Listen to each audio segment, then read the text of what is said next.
Clara Jacqueline থেকে ধরে আরো যারা আছেন আন্দোলনের গণদলের তারাও দেখে নিয়েছেন।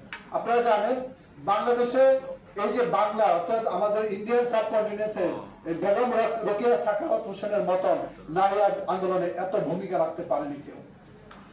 ঠিক আজকে আমাদের এই নারী আন্দোলন কেন হয়েছে, নারীদের অধিকার কি? আমরা জানেন আমরা একটা দেশের অর্থনৈতিক চাকা সচল করতে গেলে নারী পুরুষ উভয়ের সম্মিলিত প্রচেষ্টা লাগে।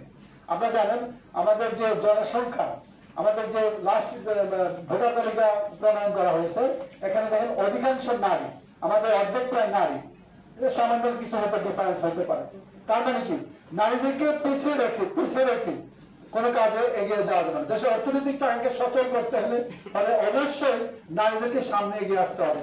কি শিক্ষা, কি বিভিন্ন ক্ষেত্রে, খেলাধুলা, শরীরচর্চা, মানে আপনার জীবন যুদ্ধ সর্বক্ষেত্রে নারীদেরকে এগিয়ে আসতে হবে এবং সচেতন হতে হবে। সচেতন